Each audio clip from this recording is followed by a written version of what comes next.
Picture this. It's 2 in the morning and you're the only IT person at your company. Your phone starts buzzing and won't stop. Security alerts are pouring in, one after another. Most of them are probably nothing, but you can't ignore them because somewhere in that noise, a real attack might be hiding. What if you had an AI assistant that could triage those alerts for you, tell you which ones matter, and even suggest what to do?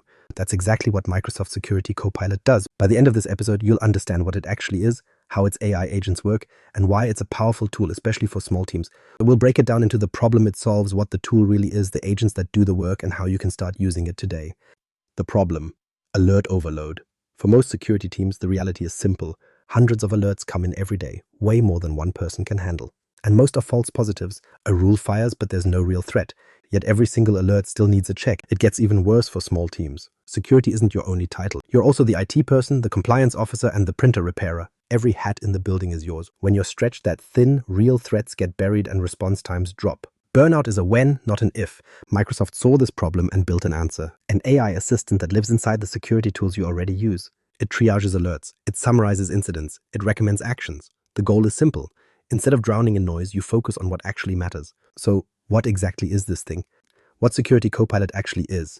So what exactly is Security Copilot? Let's clear up a common myth right away. It's not some new security product you need to learn from scratch, and it's not another dashboard to check every morning. Instead, it's an AI layer that sits on top of the tools you already have. Microsoft Defender, Entra, Intune, Purview. Think of it like having a senior analyst on your team who speaks plain English. You can ask questions like, what happened last night? Or, show me which devices are out of compliance, and it will summarize incidents, create queries, and tell you what to do next. Now, here's the key difference from something like ChatGPT. ChatGPT knows the public internet, but Security Copilot knows your environment, your sign-ins, your devices, your alerts. It's trained on Microsoft's threat intelligence and your own security data, so it gives answers that actually apply to your situation. A general AI tool doesn't have that access because it doesn't know what's happening inside your tenant. Under the hood, Copilot runs on something called Security Compute Units, or SCUs. Think of those as the fuel that powers the engine. Every prompt you run, every agent you launch, uses a bit of that fuel, but the real value isn't the chat window. The real value is how Copilot pulls data from Defender, Entra, Intune, and Purview all at once and gives you one clear answer. You don't need to jump between 5 consoles to understand what's happening, and the power goes beyond chat. It's the agents that automate and handle tasks for you. How it works. The brains, SCUs, and integration. Now let's talk about what actually makes Security Copilot run. Under the hood, it uses Security Compute Units, or SCUs. Think of them as the fuel for the engine. Every time you run a prompt, launch an agent, or generate a report, you burn a little bit of that fuel. Microsoft prices SCUs per hour, and if you have an E5 license, you get a chunk included each month. Here's how the math works. For every 1,000 users, E5 gives you 400 SCUs per month. So if you're a small team with 50 users, that's about 20 SCUs each month. With 200 users, you get 80. It scales automatically based on your paid E5 seats, and there's a maximum of 10,000 SCUs per month. That kicks in around 25,000 users. But how does Copilot actually connect to your environment? Through plugins. It plugs into Defender, Entra, Intune, Sentinel, and even third-party tools if you have them. Each plugin acts as a bridge between Copilot and that data source. And here's an important detail. Copilot doesn't copy or store your data. It queries your systems in real time, so everything stays inside your tenant. Your data never leaves your control. You can monitor exactly how many SCUs you're using from the Copilot dashboard, which shows every prompt, who ran it, and how much fuel it consumed. Overage is disabled by default, so if you run out of SCUs before the month ends, Copilot just stops working until your next allotment refreshes. No surprise bills. You can also buy extra SCUs if you need more power, but for most small teams, the included amount is plenty for daily use. Now let's look at the agents, the real workhorses. The agents, your AI security team. This is where Security Copilot really proves its value. Agents are pre-built AI assistants that take care of specific security tasks for you. Some run automatically on a schedule, while others you trigger manually when you need them. Think of each agent as a specialist on your team.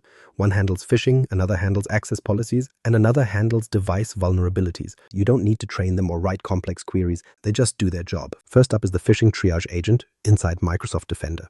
This agent automatically reviews every email your users report as suspicious. It analyzes the content, checks the links, looks at the sender reputation, and then decides whether it's a real threat or just junk. The most dangerous ones get pushed to the top so you see them first. Microsoft says analysts using this agent detect malicious emails up to 550% faster than without it, and that's not a small improvement. For a team of 1 or 2 people, that kind of speed can mean the difference between catching a breach early and dealing with a full-blown incident. Next comes the conditional access optimization agent in Entra. This agent scans your access policies and looks for gaps. Maybe a new app isn't covered by any policy yet, or some users slipped through without MFA. The agent finds those holes and suggests fixes, and it can even create new policies in report-only mode so you see the impact before turning them on.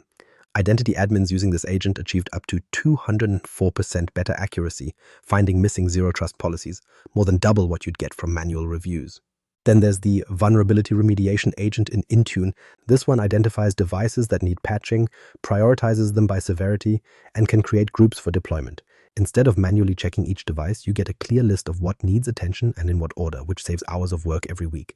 For leadership, there's the threat intelligence briefing agent. This one runs on a schedule, weekly, daily, whatever you set, and generates a briefing tailored to your industry and current threats. It pulls from Microsoft's threat intelligence and matches it up with your environment, and the result is a report you can send straight to your CEO. No more scrambling to put something together before a board meeting. The Security Alert Triage agent goes beyond phishing. It sorts through alerts across identity, endpoint, and cloud. So if someone signs in from an unusual location and a device flags suspicious activity, the agent connects those dots for you. And in Purview, the insider risk and DLP agents surface only the alerts that actually need human review. They filter out the noise so you're not wasting time on false positives from your data protection policies. You can also use something called prompt books. These are saved sequences of prompts you run on repeat, like a weekly device compliance check. Instead of typing the same questions every Monday morning, you build the prompt book once and run it with one click. It's like a macro for your security investigations. So what does it feel like to actually use this? What it feels like, a day in the life. Let's walk through what this actually looks like in practice. You're a solo IT admin at a mid-sized company and it's Monday morning. You grab your coffee, open the Defender portal, and there it is. A summary of everything that happened over the weekend. 3 alerts showed up and Copilot already did the first pass. 2 were false positives, cleared, and 1 real phishing attempt needs your attention. You click into the phishing triage agent. It already analyzed the email, found the malicious link, traced where it leads, and identified the user who received it. The agent recommends blocking the sender and resetting that user's password. 1 click to approve, and 30 seconds later it's done.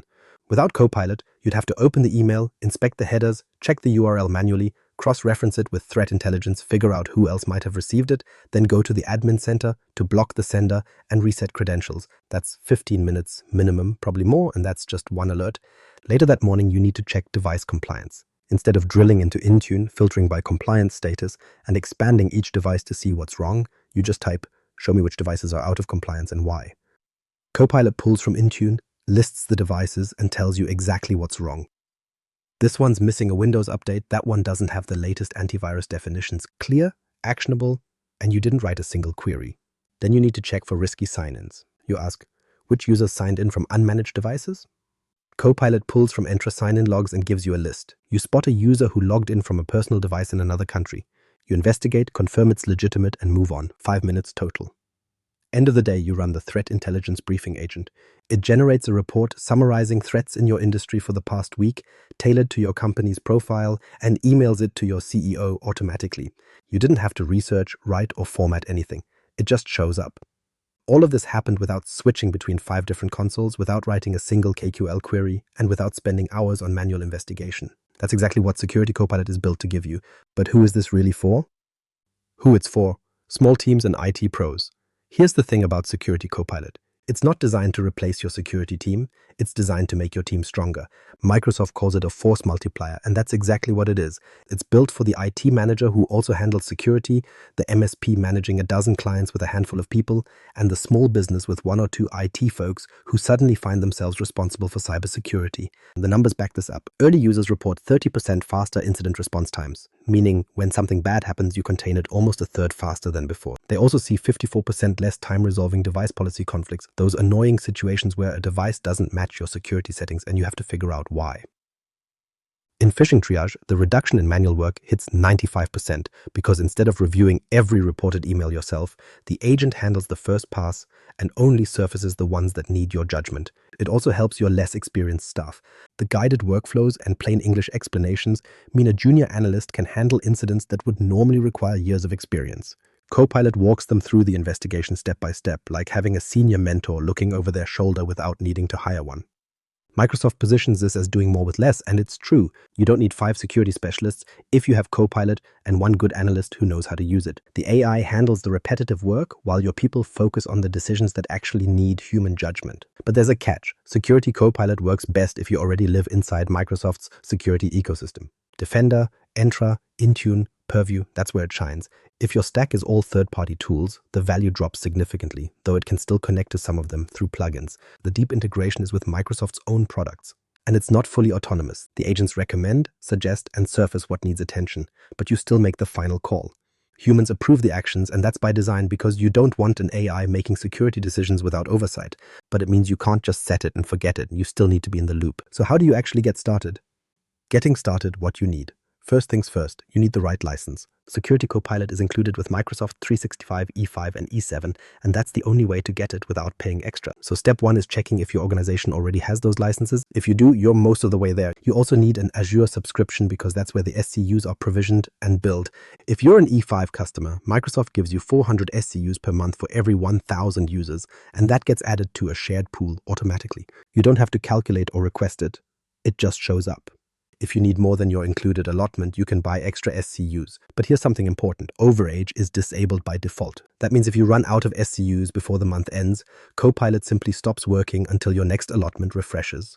No surprise charges because you have to intentionally turn overage on if you want it. For testing, leave it off. Setup is surprisingly easy. For E5 tenants, Security Copilot is enabled automatically, so you don't need to install anything or configure complex settings. You just need to assign roles to the people who will use it. Security admins, global admins, that kind of thing. Then go to Security Copilot, Microsoft.com, create a workspace, and start prompting. That's it. One thing to watch out for, if you're testing, turn off overage capacity. And when you're done, delete the SCUs to avoid ongoing charges. Don't worry about losing your work. Copilot keeps your workspace data for 90 days, even after you delete the SCUs. Your investigations, prompt history, everything stays, so you can pick up where you left off later. Before you jump in, there are a couple of things to know. The trade-offs, privacy and trust. Here's the thing about Security Copilot. It can access anything the user has access to. That's what makes it powerful, but it's also where the risk lives. Think of it like giving someone a master key to your office building. If permissions are too broad, Copilot can surface sensitive data that the person running the prompt shouldn't see. A misconfigured SharePoint folder or an overshared document becomes a problem when AI can find it instantly. Now, Microsoft says customer data is not used to train the foundation models. All processing stays within your tenant. Your security data doesn't leak out or get absorbed into some public model, so that part is solid. But here's what you need to watch: your own governance. Before you turn Copilot on, audit your permissions, classify your sensitive data, monitor what people are asking it. And here's one more thing. Copilot outputs don't always inherit sensitivity labels from the source files. So a report it generates might contain sensitive information without the proper classification. You may need to manually label those outputs. For most small teams, the benefits far outweigh the risks. But don't skip the basics. A little upfront work on permissions and classification goes a long way. Let's move on to what you can actually do about it. So what should you do right now? Start by checking if your organization has E5 licenses. Go to the Microsoft 365 Admin Center. Look at your subscriptions. If you see Microsoft 365 E5 Security Copilot is already included, assign roles to your security people and start testing. Next, audit your permissions before you enable Copilot. Find the overshared data and fix it. You can use Microsoft Purview or a third-party tool to scan for exposed files. Think of this as your insurance policy. It keeps Copilot from surfacing things it shouldn't. Then start with one agent. The Conditional Access Optimization agent is the easiest to set up. Enable it, let it scan your policies and review the recommendations. It gives you immediate value with almost no effort. Once you're comfortable with that, add the Phishing Triage agent, then build from there. If this episode helped you understand Security Copilot, subscribe for more plain English breakdowns. And if you're already using it, drop a comment with your favorite agent. I'd love to hear.